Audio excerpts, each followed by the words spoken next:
Hello, friends, and welcome to the Exams Made Simple. We are back again with the Hindu Complete Newspaper Analysis for 8th of May 2021. तो 8 मई 2021 का the Hindu newspaper analysis देखेंगे। सबसे पहले एक quick highlight में बता दूं कि क्या क्या न्यूज़पेपर में आने वाला है। तो जैसा कि हम स्टार्ट करते हैं एमसीक्यू ऑब्जेक्टिव्स के साथ, प्रीलिम्स के लिए क्वेश्चंस रहते हैं। देन हम mains question of the day देखते हैं, mains question of the day. फिर हम देखते हैं न्यूज़ जो कि फैक्चुअल न्यूज़ आइटम्स रहते हैं फ्रॉम डिफरेंट सोर्सेज। मैं कई सोर्सेज जो रीड करता हूँ वहाँ से मैं सारी इंपॉर्टेंट यूपीएससी के लिए करंट अफेयर्स की न्यूज़ लेके आऊँगा। Then map of the day हम डिस्कस करेंगे, काफ़ी एक इंपॉर्टेंट मैप है एनसीईआरटी का जो हम डिस्कस करने वाले हैं आज भी। देन एडिटोरियल्स पे हम आएंगे, क्या क्या एडिटोरियल हिंदू में इंपॉर्टेंट थे जिसको हम डिस्कस करेंगे। एंड लास्टली हम इंटरनेशनल, नेशनल और इकोनॉमी न्यूज़ देखेंगे। So these are the things which will be coming in today's video.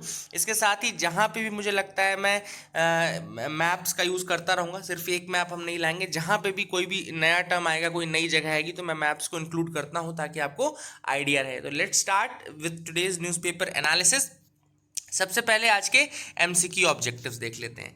तो एमसीक्यू ऑब्जेक्टिव्स में पहला सवाल है, consider the following statements with respect to unique disability ID, यानी कि यूडीआईडी पोर्टल के रिगार्डिंग स्टेटमेंट्स दिए हुए हैं। पहला स्टेटमेंट कह रहा है, the portal aims to create a national database for persons with disabilities and to issue a unique disability identity card to each person with disability. दूसरा स्टेटमेंट कह रहा है, the portal works under the department of empowerment of persons with disabilities. तो इनमें से कौन सा statement सही आपको बताना है। Options are A 1 only, B 2 only, C both 1 and 2 या D none of the above. Question number 2 is state of working India 2021। State of working India 2021 is prepared and published by which of the following organizations? Options are Tata Institute of Social Sciences, international institute for population sciences, Azim Premji university या Tata institute of fundamental research. तो इनमें से कौन निकाला है state of working India 2021 report. तीसरा सवाल है, which of the following organisation provides emergency approvals to कोविड-19 ड्रग्स इन इंडिया। तो इसके ऑप्शंस है A national pharmaceutical pricing authority, Indian council of medical research, biotechnology industry research assistance council या central drugs standard control organisation. तो these are the 3 questions for you today. मैं answers last में जब video खत्म होने लगता है तो मैं ऊपर आपके साथ अटैच कर दूंगा, तो लास्ट में आप आंसर देख लिया करिए। कल भी मैंने अटैच किए थे, बट आई थिंक आप लोगों में से कई लोग लास्ट में वीडियो देखा नहीं आपने, एंड इस कारण से आप नहीं देख पाए answer, but I attach the answers in the end of the video, तो आप वहां से देख सकते हैं, ठीक है ना। आगे हम मूव करते हैं mains question of the day पर। तो आज का जो मेंस क्वेश्चन मैंने लिया है एक फैक्चुअल क्वेश्चन है। वैसे factual question in the sense कि बहुत इजी आंसर है, आप सर्च करेंगे तो भी आपको मिल जाएगा, लेकिन ये आपको पता होना चाहिए, मैं चाहता हूँ। सो क्वेश्चन आज का है, what is good governance and what are the various components of good governance. ठीक है ना, what is good governance and what are the components of good governance. अब ये क्यों जरूरी, क्योंकि कई बार जब आप आंसर राइटिंग करेंगे तो हो सकता है ये क्वेश्चन डायरेक्टली ना आए, बट गुड गवर्नेंस एक ऐसा टॉपिक है जो हर जगह आप कोट कर सकते हैं, उसके कंपोनेंट्स को कोट कर सकते हैं, so that will come handy. बहुत ज़्यादा एक इंपॉर्टेंट सवाल है, तो please do try to answer it and comment section में आप अपने व्यूज़ जरूर मुझे लिख करके बताइएगा। Now let's move ahead to the factual news items of the day. Factual news items की तरफ मूव करते हैं, और आज के फैक्चुअल न्यूज़ आइटम्स मैंने बहुत अलग अलग सोर्सेज से लिए हैं, एंड सोर्सेज को मैं अटैच करता जाऊंगा। जैसे जैसे मैं न्यूज़ बताऊंगा तो आप स्क्रीन में देख पाएंगे कि मैं सोर्सेज को भी अटैच कर रहा हूं, तो you will feel much more comfortable with that. पहली जो न्यूज़ है वो है, Telangana government bans controversial herbicide glyphosate. याद रखिएगा, तेलंगाना गवर्नमेंट ने बैन किया है एक कंट्रोवर्शियल हर्बिसाइड को, जिसको हम बोलते हैं ग्लाइफोसेट। तो अगर सबसे पहले तो यूपीएससी अगर आपसे पूछता है कि व्हाट इज ग्लाइफोसेट, तो आपको याद रखना है कि एक हर्बिसाइड है, और तेलंगाना गवर्नमेंट ने रिसेंटली इसको बैन भी किया है। अब देखो, एक हर्बिसाइड है, ये यूज कहां पर होता है। It is use in cotton farms to kill weed. सबसे इंपॉर्टेंट चीज याद रखना है कि ये कहां पे यूज होता है, कॉटन फार्म्स में यूज होता है to kill the weeds. As the chemicals rampant use, particularly in cotton, it is polluting the soil and causing health hazard to human beings. अब देखो, इशू क्या था कि ये यूज हो रहा है वीड्स को किल करने के लिए, है ना, लेकिन इसका जो रैम्पेंट यूज है उस कारण से जो सॉइल है वो पॉल्यूट हो रही है, and that is ultimately causing the health hazard to human beings. तो ग्लाइफोसेट हर्बिसाइड है, यूज़ कहाँ होता है, कॉटन के रूप, कॉटन में स्पेशली यूज़ किया जाता है वीड्स को किल करने के लिए, एंड ये पॉल्यूट कर रहा है सॉइल को एंड हेल्थ हैजर्ड्स ला रहा है। ग्लाइफोसेट और उसका जो रेसिड्यू है, देखो यहाँ पे मैंने ये भी लिखा है कि glyphosate and residues in food and water are considered one of the major factors for chronic kidney diseases. तो याद रखेगा किस फॉर्म में इंपैक्ट करता है ग्लाइफोसेट, तो क्रॉनिक किडनी डिसीजेस के रूप में ये इंपैक्ट करता है ग्लाइफोसेट, स्पेशली अगर वो जैसे अब सॉइल में वो इन्फिल्ट्रेट कर जाएगा जब, तो वो फूड और जो जो भी प्रोडक्शन होगा वहाँ से उसमें भी वो चीज़ दिखेगा, एंड जब वो हमारी बॉडी में एंटर करेगा तो मेजर क्रॉनिक किडनी डिसीजेस को कॉज कर सकता है। अगली जो न्यूज़ है वो है about 170 endangered seals found dead on Russia's Caspian coast. तो रशिया के कैस्पियन कोस्ट में लगभग 170 इंडेंजर्ड सील्स डेड पाई गई। अब रिसर्चर्स ने डेथ का जो कारण दिया है वो लिया है इंडस्ट्रियल पोल्यूशन, फिशिंग और पोचिंग, मतलब it's a mix of the reasons, ये काफ़ी रीजंस का मिक्स है। उन्होंने कहा है कि इंडस्ट्रियल पोल्यूशन जो होता है रशिया में उसको, वो भी एक रीज़न है, फिशिंग एक रीज़न है, फिशिंग नेट्स जो रहते हैं वो भी एक रीज़न है, and poaching is another reason, ठीक है ना। तो फिशिंग नेट्स में कई बार जो फंस जाती है फिर उसकी पोचिंग की जाती है, so these are the reasons for that. Then Caspian sea जो है world's largest inland body of water, it is the world's largest inland body of water, जिसको कि 5 कंट्रीज बॉर्डर करती हैं, Russia, Kazakhstan, Azerbaijan, Iran and Turkmenistan. These are the 5 countries that border the Caspian sea. मैंने उस दिन भी आपको बताया था, कृति या तारीख इसका एक कोड है जिसको कि आप याद रख सकते हैं, and it is the world's largest inland body of water, world की largest inland body of water है, तो ये भी आप फैक्ट याद रखिएगा। अगली जो न्यूज़ है वो है anti Olympics campaign gains traction online in Japan. तो जैसा कि आप देख पा रहे हैं एंटी ऑनलाइन कैंपेन जो है वो जापान में काफ़ी ज़्यादा चल रहा है। अब आप सबको पता होना चाहिए कि 23 जुलाई से जो है वो समर ओलंपिक्स स्टार्ट होने वाले हैं टोक्यो में, ठीक है ना। तो दीज आर दिस ईयर 2021 जो था वो समर ओलंपिक्स होने वाला है, जापान में होने वाला था, ठीक है ना, टोक्यो में। नाउ लगभग एक पिटीशन चालू किया गया है, ऑनलाइन पिटीशन है, which is calling for Tokyo Olympics to be cancel करने के लिए एक पिटीशन चल रहा है, जो कि लगभग 2 दिनों में 2 लाख से ज़्यादा सिग्नेचर इसमें हो भी चुके हैं, है ना। And it's a public concern now, क्यों, क्योंकि पैंडेमिक के बीच में क्या ओलंपिक गेम्स होने चाहिए। देखो पैंडेमिक के बीच में गेम्स ऑर्गेनाइज करना क्या सही है, ये भी एक मेंस क्वेश्चन हो सकता है। कल मैं चलो इसको ऐसे क्वेश्चन कुछ बना के दूंगा, आप लोग पॉइंट सोचते रहना कि पैंडेमिक के बीच में गेम्स होने चाहिए या नहीं होने चाहिए, इसको क्रिटिकली एनालाइज करो। तो ये कल मैं आपको क्वेश्चन दूंगा, आज आप इस पर सोच लेना, कल अपन इसको लिखने की कोशिश करेंगे, ठीक है ना। तो that's a very important thing which is going on in Japan. I hope you got clarity regarding that. अगली न्यूज है ऑस्टियोसाइड्स के रिगार्डिंग। ऑस्टियोसाइड्स, तो रिसर्चर्स थे कुछ Garvan Institute of medical Research में, जिन्होंने मैप किया है the unique genetic profile of skeleton's master regulator sales.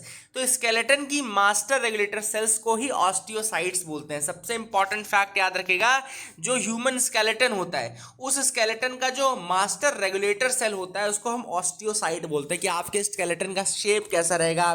जैसे अपन बोलते हैं ना बॉडी पॉस्चर, बॉडी पॉस्चर क्या एक्चुअली में स्केलेटन ही तो अंदर के स्केलेटन का शेप जैसा रहेगा वैसे ही तो आपका बॉडी पॉस्चर होगा, है ना। तो अब देखो यही चीज़ है यहाँ पे, स्केलेटन का जो मास्टर रेगुलेटर सेल होता है उसको हम ऑस्टियोसाइट बोलते हैं। तो ये फैक्ट आप याद करके लिख लेना कि स्केलेटन का जो मास्टर रेगुलेटर सेल होता है उसको हम क्या बोलते हैं, ऑस्टियोसाइट बोलते हैं। अब स्केलेटन जो रहता है डायनामिक स्ट्रक्चर रहता है and changes shape and composition through out a person's life. तो स्केलेटन जो रहता है ह्यूमन बीइंग का वो काफ़ी डायनामिक है and it changes the shape and composition throughout the person's life. Osteocytes जो होते हैं they are the most abundant cell types in bone, bone की मोस्ट अबंडेंट सेल टाइप्स हैं, एंड अभी इसको प्रूव किया जा चुका है कि now they are embedded within the hard mineral structure of the skeleton. Skeleton के हार्ड मिनरल स्ट्रक्चर के अंदर एम्बेडेड होते हैं और इसके अकॉर्डिंग स्केलेटन को ये शेप प्रोवाइड करने का काम करते हैं। So osteocytes these are the type of bone cells that control how other types of cell make और break down the parts of skeleton. मतलब यही जो सेल्स हैं ऑस्टियोसाइट्स ये कंट्रोल करते हैं कि दूसरी सेल्स किस तरीके से मेक या ब्रेक करेंगी and how the skeleton will is going to shape. So that is the thing which is important.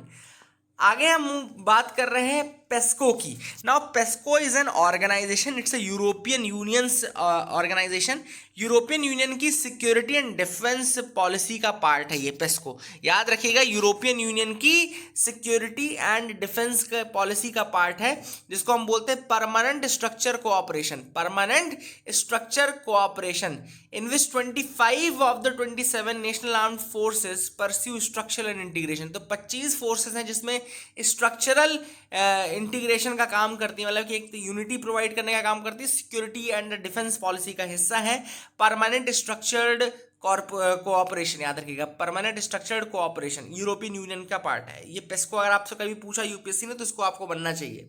अब ये जो है treaty of the European union, जिसको आपको पता होगा, ट्रीटी ऑफ लिस्बन जो हुई थी 2009 में, उसमें पेस्को का इनिशिएशन किया गया था। और पेस्को जो फाइनली आया था, फर्स्ट इनिशिएट हुआ था, वो 2017 में आया था, ठीक है ना। तो ये treaty of the European union, treaty of Lisbon 2009 के आर्टिकल 42.6 के अंतर्गत, आर्टिकल 42.6 के अंतर्गत पेस्को को 2017 में इनिशिएट किया गया था। अब ये न्यूज़ क्या है, बेसिकली न्यूज़ ये है कि Canada, Norway and United States of America ने क्या किया था, रिक्वेस्ट की थी to participate in the PESCO project. PESCO project के अंदर मतलब पार्टिसिपेट करने के लिए Canada, Norway and United States of America ने रिक्वेस्ट की थी।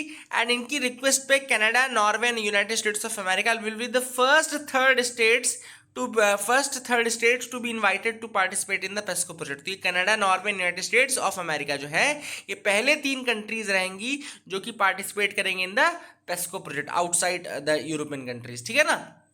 Canada, Norway and United States of America, ठीक है। So these are the facts which were regarding this prelims factual news items of the day. I hope you got clarity और आपको समझ में आया होगा, है ना। अब हम आगे मूव करते हैं the map of the day exercise. तो आज जो मैप ऑफ द डे में मैप मैंने लिया है वो बहुत इंपॉर्टेंट एनसीईआरटी का अगेन मैप, कल भी मैंने आपको बताया था कि मैं इनिशिएट करूंगा। And now today map is of oil refineries of India. Oil refineries के ऊपर क्वेश्चन 3 से 4 बार पूछा जा चुका है। कई बार वो सिर्फ नाम दे देते हैं, पूछते हैं कि कौन से स्टेट में लोकेटेड है। कई बार वो मैच द कॉलम में दे सकते हैं कि मैच द कॉलम करो with the refineries with the state. तो ये क्वेश्चन ऑयल रिफाइनरीज का पूछा जा सकता है। सबसे इंपॉर्टेंट जो इसमें रीजन है मैं आपको बता देता हूँ स्टार्ट करने से पहले। जो ऑयल का सबसे इंपॉर्टेंट रीजन है, देखो स्कैटर्ड ऑयल इंडिया में बहुत जगह पाया जाता है, लेकिन सबसे इंपॉर्टेंट रीजन है वो है एक तो north eastern part. North eastern part बहुत ज़्यादा फेमस है for the oil specially, and then आपका ईस्टर्न घाट्स बहुत फेमस है। ईस्टर्न घाट वाली रीजन में बहुत ज़्यादा ऑयल रिफाइनरीज हैं। तो स्टार्ट करते हैं। सबसे पहले मैं आपको यहाँ पे बताता हूँ, जैसे जो स्कैटर्ड इवेंट्स हैं कुछ कुछ बीच के, हम वो देख लेते हैं। आपको सबसे पहले ऊपर यहाँ पे यूपी में मथुरा ऑयल रिफाइनरी दिख रही होगी। There is a Mathura oil refinery in UP, है ना, आपको दिख रहा है मथुरा ऑयल रिफाइनरी यूपी, काफी इंपॉर्टेंट है, ठीक है ना। देन आपको यहाँ पे दिख रही है एक बिहार में एक बहुत फेमस ऑयल रिफाइनरी है, वही बता दूं, ये बरौनी। बरौनी जो लिखा हुआ है ना, Barauni, it's a oil refinery इन बिहार, ठीक है ना। तो दैट इज अनदर इंपॉर्टेंट। आपको यहाँ पे दिख रहा होगा मथुरा, मथुरा जो है यूपी में है। देन यहाँ पे आपको बरौनी दिख रहा होगा जो कि आपका कहाँ पर है, बिहार में, काफी इंपॉर्टेंट है, ठीक है ना। देन ऊपर आपको दिख रहा होगा पानीपत ऑयल रिफाइनरी, ठीक है ना। पानीपत ऑयल रिफाइनरी आपको ऊपर दिख रहा होगा, ये हरियाणा में है, that is in Haryana, Panipat oil refinery, ये भी आपको दिख रहा होगा। फिर ये भटिंडा में पंजाब में अभी एक अंडर कंस्ट्रक्शन ऑयल रिफाइनरी है, जो ये वाइट वाले थे अंडर कंस्ट्रक्शन ऑयल रिफाइनरी है। तो हमने कौन कौन सी बात कर ली, पानीपत बात कर ली जो कि हरियाणा में है, मथुरा बात कर ली जो कि यूपी में है, बरौनी बात कर ली जो कि बिहार में है, and Bina oil refinery MP की बहुत फेमस है, Bina oil refinery that is of MP, ठीक है ना। So that is another thing which is very very important. I hope you got clarity regarding that. Then इसके अलावा हम आते हैं गुजरात वाले पार्ट में। गुजरात वाले पार्ट में अगर आप देखो तो 2 ऑयल रिफाइनरी आपको दिख रही होगी।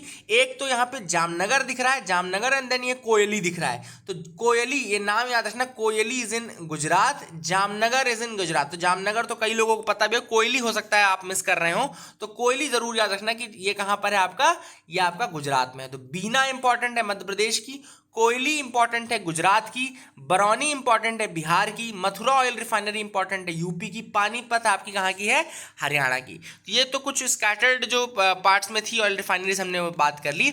अब जो फेमस रीजन है नॉर्थ ईस्टर्न रीजन, उसमें भी असम बहुत ज़्यादा फेमस है, पूरा असम जो है वो भरा हुआ है। जैसे असम की इंपॉर्टेंट है Numaligarh, Digboi, and Bongaigaon. Very very important, ये तीनों याद रखना। डिगबोई ऑयल रिफाइनरीज, देन आपकी Numaligarh oil refineries, then Bongaigaon. ठीक है ना, तो Digboi, Numaligarh and Bongaigaon oil refineries, these are from the Assam, बहुत ज्यादा फेमस है, असम की हैं ये। ठीक है ना, इनको याद रखिएगा।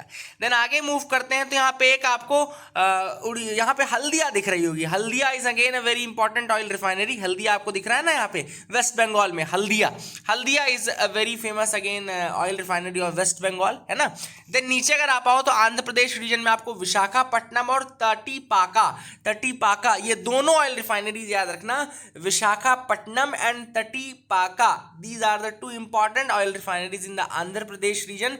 देन हम आते हैं तमिलनाडु में चेन्नई और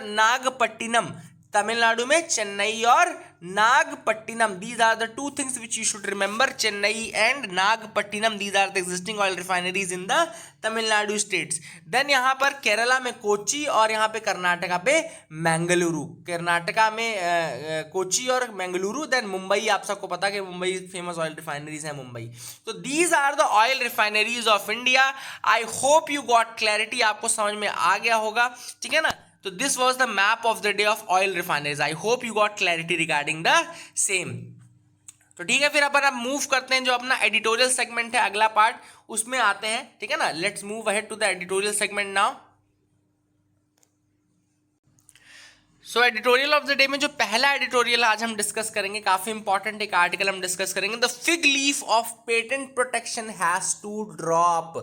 अब ये जो आर्टिकल है, ये इसमें अभी मैं आपको थोड़ा एक बैकग्राउंड दे देता हूँ। एक्चुअली इंडिया ने और कई जो अफ्रीकन कंट्रीज है प्लस जो डेवलपिंग कंट्रीज हैं, उन्होंने एक रिक्वेस्ट की कि जो पेटेंट के इस बार के जो कोविड रिलेटेड ड्रग्स हैं, कोविड रिलेटेड जो वैक्सीन है, उसके पेटेंट का वेवर मिलना चाहिए। वेवर मतलब कि इसको कोई भी प्रोडक्शन कर सकता है, इसका जो डिसेंट्रलाइज्ड प्रोडक्शन है वो करने की परमिशन सबको मिलनी चाहिए, केवल सेलेक्टेड लोगों को इसकी परमिशन नहीं होनी चाहिए। तो पेटेंट वेवर की मांग की थी। अब थोड़ा सा मैं आपको बैकग्राउंड देता हूं कि कई यूरोपियन कंट्रीज ऑब्वियस बात है, प्लस यूएसए ने इसका अपोज किया था, लेकिन अभी यूएसए जो है उसने सपोर्ट किया इस चीज को। जो बाइडेन ने इसको बोला कि हाँ वो रिक्वेस्ट करेंगे कंट्रीज से कि हाँ वो पेटेंट वेवर के सपोर्ट में आए, एंड डब्ल्यूटीओ में एक रूल पास करने की जरूरत है। डब्ल्यूटीओ इसका पेटेंट वेवर देगा। अब मैं आपको थोड़ा डब्ल्यूटीओ का स्ट्रक्चर बताता हूँ। डब्ल्यूटीओ मान लो 164 मेंबर कंट्रीज हैं डब्ल्यूटीओ के अंतर्गत। तो डब्ल्यूटीओ के जो डिसीजंस होते हैं वो कंसेंसस बेस्ड डिसीजन होते हैं। जो डिसीजन मेकिंग होती है डब्ल्यूटीओ के अंदर, वर्ल्ड ट्रेड ऑर्गेनाइजेशन के अंदर, वो कंसेंसस बेस्ड डिसीजन होता है। कंसेंसस बेस्ड का मतलब होता है कि सारी कंट्रीज को एग्री करना होगा, तब जाकर के कोई चीज लागू हो पाएगी, अदरवाइज कोई एक कंट्री भी अगर चाहे तो उस चीज को वीटो कर देगी। तो अभी जो एक कंट्री इंपॉर्टेंट चल रही, जिसका कि इशू चल रहा है, वो है Germany. Germany has totally opposed this view of patent waiver. ठीक है ना, तो क्या है ये पेटेंट वेवर और किस तरीके से आगे मूव करना है अपने को, वो सारी चीजें मैं आपको इस आर्टिकल में बताऊंगा, क्या क्या रीजंस दिए जा रहे हैं कंट्रीज के द्वारा। तो यहाँ पे आगे देखो, तो सबसे पहले ऑथर ने वही बैकग्राउंड ही बताया था कि यहाँ पे इंडिया और साउथ अफ्रीका का प्रपोजल था बेसिकली पेटेंट वेवर का, जिसको कि जो बाइडेन ने अब एक्सेप्ट कर लिया। अर्लियर पहले उसको रिजेक्ट भी किया गया था, ठीक है ना। लेकिन अभी भी जो आगे का रास्ता दैट इज नॉट क्लियर, क्योंकि फ्रांस रशिया ने तो अपना सपोर्ट दे दिया, but Germany has still voiced it's opposition. Germany ने अभी भी अपोजिशन किया, और मैंने बताया आपको डब्ल्यूटीओ की वर्किंग ऐसी है कि वो कंसेंसस बेस्ड है, यानी कि सारी कंट्रीज को एग्री करना पड़ेगा। तो यहाँ पे जैसे आप देख पा रहे हैं, since WTO operates on consensus rather than voting, ये वोटिंग पे नहीं काम करते हैं, कंसेंसस पे काम करते हैं। So the proposal does not advance despite drawing the support from 60 countries. अगर 60 कंट्रीज सपोर्ट दे भी रही हैं तो भी ऐसा नहीं होगा कि ये आपका आ जाएगा, सारी कंट्रीज को देना जरूरी है, ठीक है ना। सो अब मैं आपको थोड़ा सा बताता हूं कि क्या क्या लॉजिक दिया जा रहा है अलग अलग कंट्रीज द्वारा। तो ऑथर के अकॉर्डिंग ये हॉलो रीजंस है, hollow reasons are being given. सबसे पहली बात तो इन्होंने ये बोला है कि जो वर्ल्ड की लेबोरेटरीज हैं, जो डेवलपिंग कंट्रीज की लेबोरेटरीज हैं, वो इतनी ज्यादा एडवांस्ड नहीं है कि वो कोविड रिलेटेड वैक्सीन या ड्रग्स को बना पाए। सारी लैब्स इतनी एडवांस नहीं है, इसीलिए हमने सेलेक्टेड फ्यू को दिया हुआ है और वही करना चाहिए। तो यहाँ पर ऑथर ने एग्जाम्पल दिया है कि आप भैया अभी कोविड है तो आप ऐसा बोल रहे हो कि कोई भी वर्ल्ड में इतनी लेबोरेटरीज वो नहीं है, लेकिन आप खुद अपने इतने कामों को आउटसोर्स करवाते हो। जब नॉर्मल टाइम्स चल रहे थे तो यही वो कंट्रीज थी जो अपनी कई ड्रग्स, कई मेडिसिन, कई वैक्सीन जो है वो आउटसोर्स करके इन्हीं लेबोरेटरीज और लैब से बनवा रहे थे इसी टेक्नोलॉजी के साथ। और आज आप बोल रहे हो कि आप उन्हें, क्योंकि पहले क्या होता क्या है कि हमारी जैसे जैसे जो थर्ड वर्ल्ड कंट्रीज होती हैं या इंडिया जैसी इमर्जिंग कंट्रीज है, तो ऐसी कंट्रीज में क्या है, लेबर कॉस्ट चीप होता है, there is a cheap labour cost. And उस कारण से क्या करते हैं, ऐसी बड़ी कंट्रीज जो रहती हैं वो इंडिया और ऐसी डेवलपिंग कंट्रीज में आने की कोशिश करती हैं, और वहां पे आउटसोर्स करके उनको क्या होता है कि लेबर कॉस्ट कम देना पड़ता है, एंड कम लेबर कॉस्ट में उनका प्रॉफिट मार्जिन थोड़ा और ज्यादा इंक्रीज हो जाता है। तो वैसे नॉर्मल टाइम्स में आप आते थे, बट अब कोविड का टाइम चल रहा है, तो आप ये कह रहे हो कि वर्ल्ड की लेबोरेटरीज इतनी ज्यादा एडवांस्ड नहीं है कि वहां पर हम नहीं करवा सकते। तो that is actually a double standard, two mouthed talks की तरह हो रहा है कि दो मुंह वाली बात हो रही है आपकी, कि कहीं तो आप ये बोलते हो कि आप आउटसोर्स कर लो, आप बना लो, अब आज जब जरूरत पड़ रही है तो आप कह रहे हो कि नहीं, आप एडवांस नहीं हो। ठीक है ना। तो आप वैसे तो हमारे लेबर कॉस्ट का फायदा उठाते रहते थे। दूसरा जो रीजन दिया जा रहा है वो दे रहा है कि उन्होंने बोला कि इंटरनेशनली ऑलरेडी एक फोरम बनाया जा चुका है कोवैक्स के नाम से। कोवैक्स मैंने आपको ऑलरेडी पढ़ाया हुआ था, जिसमें कि इंटरनेशनल कोलैबोरेशन से कोवैक्स बनाया गया था, ताकि जो डेवलपिंग कंट्रीज हैं उनको वैक्सीन देकर के मदद की जा सके। तो ऑथर ने ये किया कि कोवैक्स इतनी मदद नहीं कर पा रहा है मतलब अगर आप देखें तो ऑथर ने एग्जांपल दिया कि कुछ यूएस के स्टेट्स को पूरे अफ्रीका से ज्यादा वैक्सीन मिली है। Some of the US states have received more vaccine than the entire Africa has got from the COVAX. मतलब कोवैक्स ने पूरे अफ्रीका को जितनी वैक्सीन दी है उससे ज़्यादा तो यूएसए के एक एक स्टेट को वैक्सीन मिली है। तो ऑथर ने कहा कि ये एक जो है ये एक लोप साइडेड है, वन साइडेड अप्रोच है, और इसमें क्या है कि मतलब कि प्रॉपर बिना बायसनेस के आप नहीं कर सकते। ऐसी ऑब्वियसली बात है, डेवलप्ड कंट्रीज अपना बेनिफिट देखेंगी ही और आप ऐसा नहीं कर पाएंगे। सो जो ट्रिकल डाउन अप्रोच आप यूज़ करते हो ना कि बड़ी कंट्रीज में चीज़ हो जाएगी तो छोटे में आ जाएगी, या आप जो बोलते हैं कि अगर रिच को मिल जाएगा तो पुअर को मिल जाएगा, तो ये ट्रिकल डाउन अप्रोच वैक्सीन में और इन सब चीज़ों में काम नहीं कर रही है। So that is again why patent waiver होना जरूरी था कि अफ्रीका और इन जैसी कंट्रीज में बिल्कुल डिसेंट्रलाइज लेवल पे वैक्सीन और इन सब का प्रोडक्शन हो सके, है ना। बिल्कुल सही बात है। नाउ यहाँ पे यूरोपियन कंट्रीज ने मना भी किया। एक उनका रीज़न ये भी है कि पेटेंट वेवर्स करने से ये इससे होगा कि चाइना को उनकी टेक्नोलॉजी मिल जाएगी। इनका ये कहना है कि पेटेंट वेवर अगर आप करेंगे तो चाइना को बहुत ज़्यादा बेनिफिट मिल जाएगा, and they will start making the copy pasting drugs. तो ऑथर ने यहाँ पे ये कहा है कि आप चाइना को रोक कर ही क्या कर लोगे, वॉट यू विल गेट। अगर मान लो if there are no people, अगर लोग ही नहीं बचेंगे तो आपका बिजनेस और ये सब कैसे बढ़ेगा भाई। क्या आपको ये लग रहा है कि आप अभी बिजनेस लूज कर जाओगे, बट सपोज करो एक ऐसा टाइम जिसमें लोग ही ना रहें, तो क्या आप उस समय अपने पेटेंट्स को बचाकर कुछ कर लोगे। So that is again a hollow reason कि चाइना को मिल जाएगा, चाइना की लाइन है, चाइना सेफगार्ड्स हैं। तो पेटेंट वेवर जो है बेसिकली उनसे सबको बेनिफिट होने वाला है, चाइना को भी हो जाएगा, कोई दिक्कत नहीं है। लेकिन पहला हमारी प्रायोरिटी यहाँ पे पीपल है, not the business. Our first priority is persons, not the business, not the profit. Persons is the priority, not the profit. So that is the thing.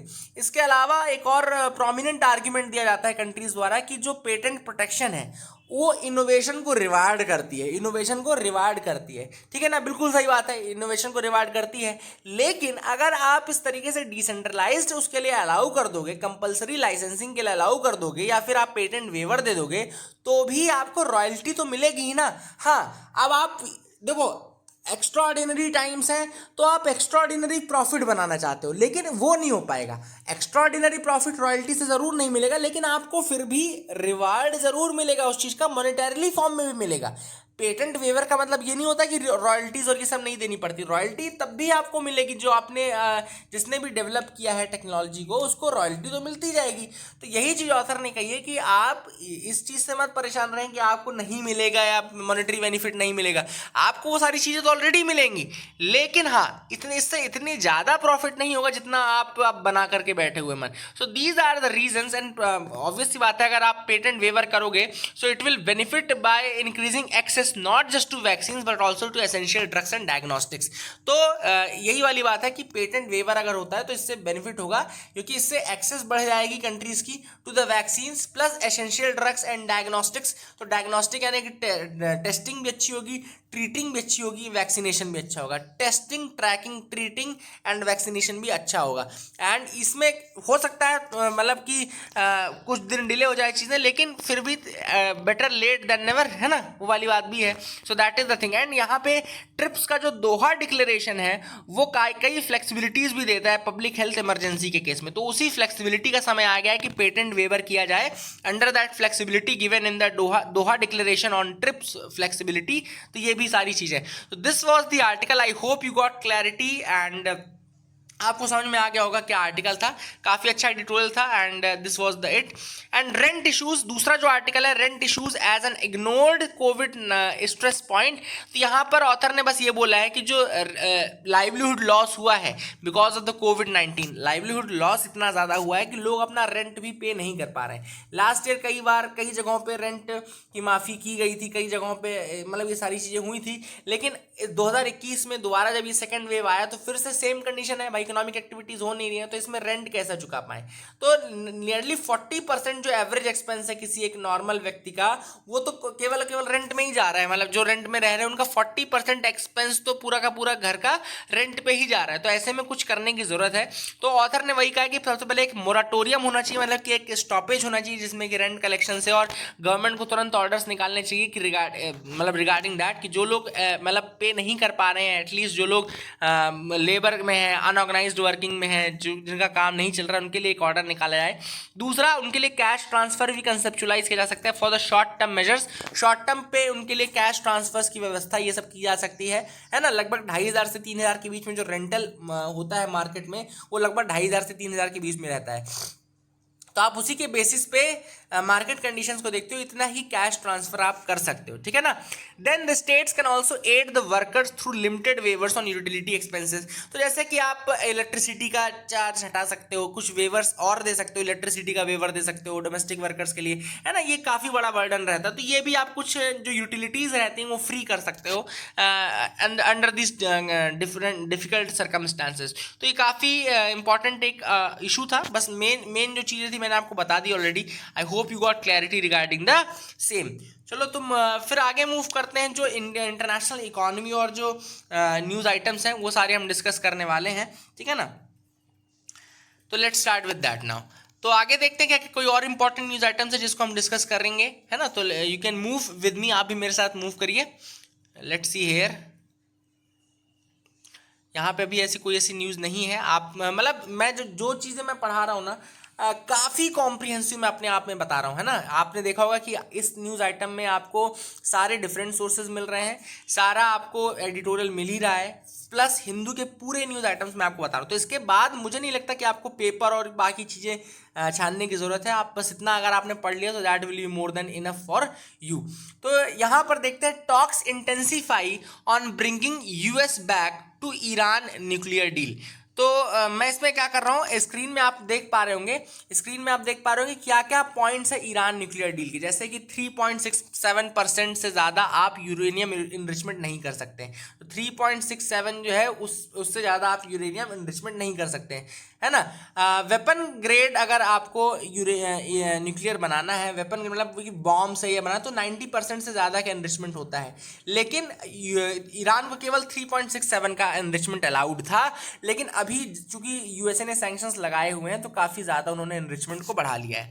अब बात यहाँ पर जो चल रही है, मैं आपको जस्ट थोड़ा सा हाईलाइट देना चाहता हूँ कि JCPOA यानी कि joint comprehensive plan of action, joint comprehensive plan of action को ही ईरान न्यूक्लियर डील बोलते हैं, जो कि 2015 में डील हुई थी। JCPOA 2015 में हुई थी। 5 कंट्रीज थी, USA, UK, Russia, France and China, और प्लस एक जर्मनी और इंक्लूडेड था, और दूसरे साइड पे पार्टी थी आपकी ईरान, ठीक है ना। कौन कौन सी कंट्रीज थी? USA, UK, Russia, France and China, जो परमानेंट 5 या वीटो पावर वाली कंट्रीज हैं, प्लस आपकी जर्मनी थी। एंड देन अपोजिशन में आपका कौन था? ईरान था। IAEA यानी कि इंटरनेशनल एटॉमिक एनर्जी एजेंसी जो थी, वो भी एक रेगुलेटरी बॉडी है जो कि काम करती है एटॉमिक एनर्जी के फील्ड में, और वियना में उसका हेडक्वार्टर है। तो these are the things which you should remember. अब यहाँ पर ये 2018 में क्या हुआ कि यूएसए जो है डोनाल्ड ट्रंप के अंतर्गत ये पुल आउट कर गए इस ट्रीटी से। दे pulled out from this treaty JCPOA। And इसके बाद से ईरान ने क्या किया, ईरान ने एनरिचमेंट स्टार्ट कर दिया है। 20% तक एनरिचमेंट किया जा चुका है, 60% की बात चल रही है। एंड इसीलिए यूएसए जो चाहता है वो चाहता है कि टोटली इसको डिस्ट्रॉय किया जाए। नया सेंट्रीफ्यूग भी उन्होंने ले लिया है अभी ईरान ने, है ना, न्यूक्लियर सेंट्रीफ्यूग उन्होंने लिया था।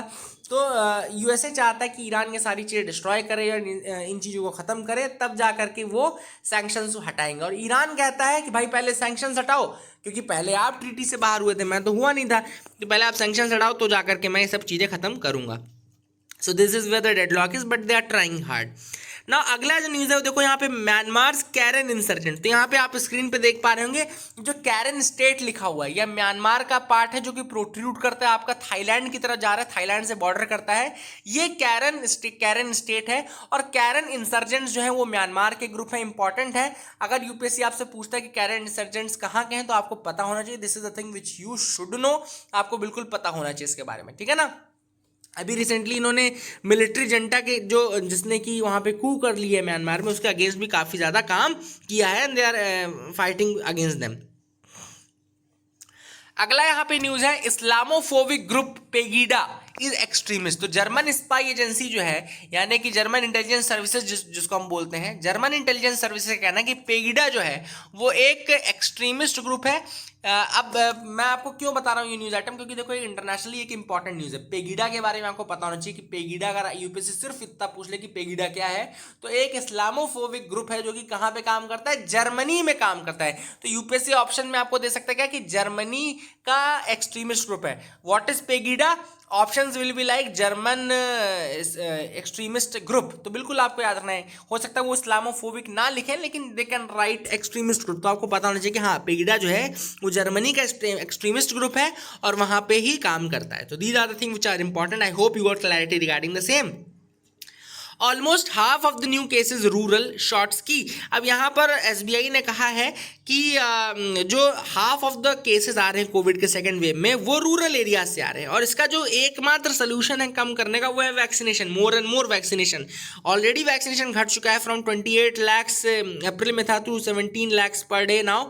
पहले 28 लाख चल रहा था पर डे, अब केवल 17 लाख चल रहा है। तो ऑलरेडी हम कम पे आ गए हैं। तो हमको कोशिश करना है कि वैक्सीनेशन ज़्यादा से ज़्यादा हो, और जितना ज़्यादा वैक्सीनेशन हम दे पाएंगे that will be good for this country. तो that is the thing which is important. I hope you got clarity, है ना।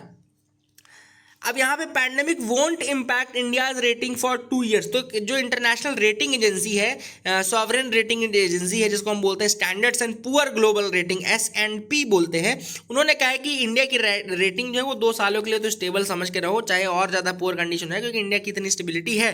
इंडिया की रैंकिंग रेटिंग जो दी गई है स्टैंडर्ड एंड पुअर में वो BBB- दी गई है, BBB- दी गई है। अब आपको ये भी पता होना चाहिए कि ये रेटिंग से इंडिया खुश नहीं है ऑलरेडी, और उन्होंने ये भी कहा है कि ऐसी रेटिंग एजेंसीज को क्या है कि मॉडिफाई करना चाहिए अपना जो मैकेनिज्म है, या थोड़ी बायसनेस रहती है ऐसे रेटिंग एजेंसीज में इंडिया और ऐसी कंट्रीज को लेकर के। तो that is the thing. RBI sets up group to help review panel. अब आरबीआई ने क्या किया था रिसेंटली, आपको याद होगा, तो उन्होंने एक रिव्यू पैनल बनाया था, RRA नाम का है, रेगुलेटरी रिव्यू अथॉरिटी बनाई थी, रेगुलेटरी रिव्यू अथॉरिटी बनाई थी, जो कि रेगुलेशंस को मतलब रिव्यू करता, रेगुलेट करता, ठीक है ना। ये सारी चीजें उसको रिव्यू करने के लिए रेगुलेटरी रिव्यू अथॉरिटी बनाई थी। अब रेगुलेटरी रिव्यू अथॉरिटी को हेल्प करने के लिए उन्होंने एक एडवाइजरी ग्रुप भी बनाया है। इस एडवाइजरी ग्रुप को हेड कौन कर रहा है? डायरेक्टर जनाकिरामन, ठीक है ना। तो एसबीआई मैनेजिंग डायरेक्टर है जनाकिरामन, वो इसको एडवाइजरी ग्रुप को हेड कर रहा है। और ये किसको हेल्प करेगा? रेगुलेटरी रिव्यू अथॉरिटी, जो कि रेगुलेशंस को, गाइडलाइंस को, इन सबको रेगुलेट करने का, रिव्यू करने का काम करती है। तो उसके रिव्यू में हेल्प हो जाएगी, इसलिए एडवाइजरी ग्रुप बनाया गया है। So that is it for the day friends. आप आंसर्स देख पा रहे होंगे स्क्रीन पे अभी, now you can see the answers, ठीक है ना। तो that is it for the day. अगर आपको वीडियो पसंद आती है तो please do like, share and subscribe, and that is it. Thank you and have a nice day.